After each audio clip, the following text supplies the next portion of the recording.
teman-teman, bertemu lagi dengan kita di podcast Bersama Sains Menerangi Semesta.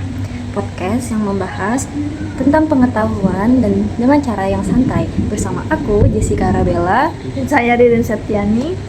Oke, pasti tadi kalian udah melihat cuplikan dari sebuah film tadi. Nah, kita akan membahasnya dengan bertambah juga tentang pembahasan tentang radiasi benda hitam dan fenomena lainnya.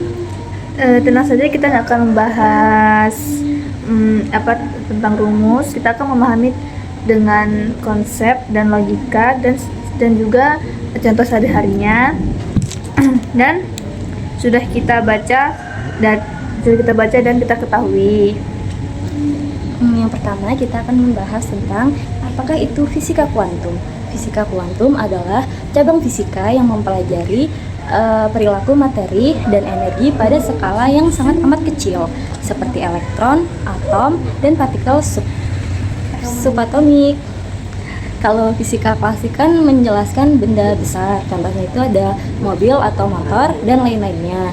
Nah, kalau di fisika kuantum itu di dalamnya lebih mempelajari dunia yang tidak bisa kita lihat dengan mata telanjang.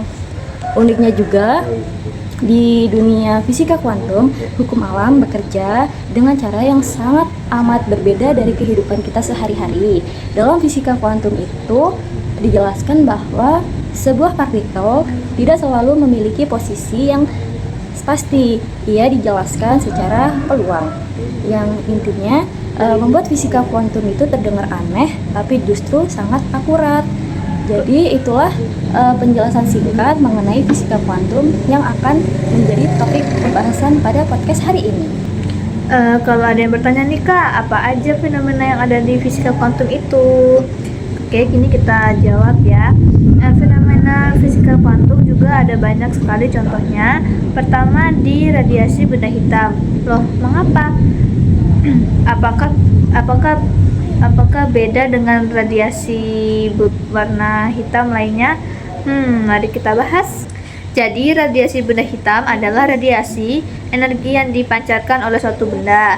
Akibat suhunya semakin panas, suatu benda semakin besar dengan cahaya yang dipancarkan.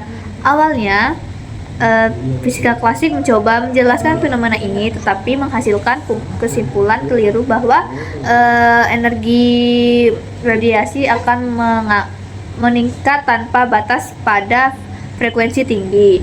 Masalah ini disebut bencana ultraviolet. Pada tahun 1900, Max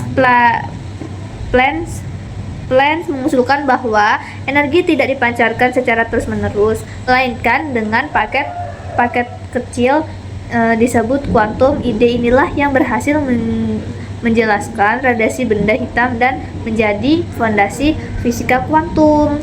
Nah, itulah tadi salah satu penjelasan di fisika kuantum tentang radiasi benda hitam. Tapi apakah cuma fenomena radiasi benda hitam saja dalam fisika kuantum? Oh, tentu tidak.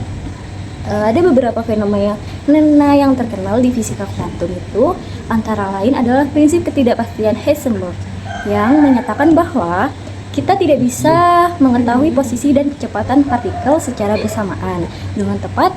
Yang selanjutnya adalah fenomena superposisi, yaitu keadaan di mana partikel yang bisa berada di beberapa kondisi sekaligus. Ibaratnya tuh seperti koin yang bulat itu, kita tidak hanya menunjukkan angka atau gambar saja, tetapi keduanya sekaligus sampai dengan sampai kita mengamatinya begitu.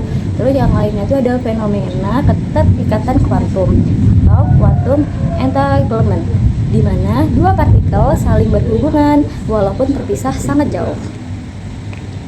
Dari semua fenomena kuantum tersebut, itu paling ada yang membuat kita ini bertanya-tanya. Kalian pasti bertanya-tanya tentang apakah benar benda sesuatu itu bisa menembus tembok, atau manusia bisa menembus tembok seperti film yang kalian tonton tadi, cuplikan film tadi. Penjelasannya mari kita bahas. Di mana ada yang mengatakan bahwa di dalam kuantum itu semua benda dapat menembus semuanya. terlihat sangat mustahil kalau dibayangkan, karena ya kali manusia bisa menembus sebuah tembok itu. Orang kita aja kalau di rumah kan mesti kalau mau keluar atau masuk pasti harus ada pintu atau jendela. Kita tidak bisa menembusnya di temboknya. Ya, tetapi dalam fisika kuantum bisa saja terjadi yang disebut di mana quantum tunneling atau efek terowongan kuantum. Apa itu quantum tunneling atau terowongan kuantum? Waktu itu yang aku baca, kalau quantum tunneling itu adalah peristiwa ketika partikel kecil seperti elektron bisa melewati penghalang meskipun secara energi tidak cukup untuk melewatinya. Ibaratnya nih, seperti kalian ingin melewati sebuah bukit tetapi tidak cukup tenaga. Tapi bisa-bisa tiba-tiba kalian itu kayak bisa melewatinya tanpa tenaga gitu. Hal ini bisa terjadi karena partikel kuantum berhasil melewati penghalangnya. Hal ini bisa terjadi karena partikel kuantum bersifat seperti gelombang peluang. Saat gelombang peluang itu bertemu penghalang seperti tembok ataupun bukit yang penghalang, sebagian kecil dari gelombangnya masih bisa tembus ke sisi lainnya selama peluangnya tidak nol, maka kejadian itu bisa terjadi. Itu penjelasannya terkait kok bisa gitu. Misalnya ada orang yang tembus bukit, tapi itu adalah hal yang sangat-sangat tidak bisa terjadi. Jadi kan dari penjelasan itu pasti ada yang bertanya tuh, partikel aja bisa, kenapa manusia enggak? Nah, jawabannya itu sangat sederhana. Tubuh manusia terdiri dari triliunan partikel agar manusia bisa menembus tembok. Semua partikel itu harus berhasil melakukan quantum funneling secara bersamaan. Apakah itu bisa terjadi? Apakah ada peluangnya? Iya, tentu sangat kecil, bahkan nyaris nol secara praktis. Jadi dapat disimpulkan secara teori mungkin bisa, tapi secara kenyataan itu tentu tidak akan terjadi.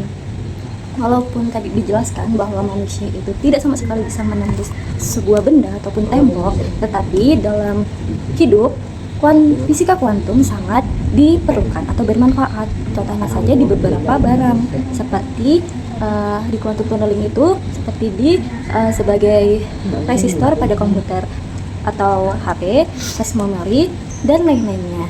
Tanpa fisika kuantum, teknologi yang digunakan setiap hari tidak akan ada, ya seperti di HP dan komputer. Kalau tidak ada salah satunya fisika kuantum, maka tidak adalah resistor di HP dan komputer. Bisa kita simpulkan bahwasanya fisika kuantum mengajarkan kita alam semesta bekerja dengan cara yang sangat berbeda. Pada skala kecil dari radiasi benda hitam, lahirlah konsep kuantum dan fisika kuantum mengajarkan kita bahwa alam semesta tidak selalu berjalan sesuai instruksi manusia. Hal yang terdengar mustahil ternyata masuk akal di skala yang sangat kecil. Menembus tembok bukanlah kekuatan super, melainkan bukti bahwa dunia kuantum sangat aneh tapi luar biasa. Itulah tadi pembahasan kita tentang fenomena kuantum dan yang apa aja yang ada di kuantum itu, yang sangat menarik bukan teman-teman? Walaupun memang ada beberapa yang sangat amat kalau dipikir logika itu benar-benar wah gila sekali, apakah bisa manusia ini merealisasikannya gitu. Tapi gak apa-apa guys, ini buat pembelajaran kita bahwa di dunia ini memang tidak ada yang mustahil. Apabila kejadian fisika kuantum itu bisa dapat terjadi kan, ya manusia tidak butuh pintu ketika keluar rumah, dia langsung tembus guys. Karena kita tadi udah berbicara banyak sekali tentang materi kita, yaitu fisika kuantum dan fenomena-fenomenanya. Terima kasih sudah mendengarkan podcast sama kita. Aku Jessica Arabella dan saya Ririn Septiani. Dan sampai jumpa di episode berikutnya. Dan tetap penasaran dengan sains guys. Bye bye.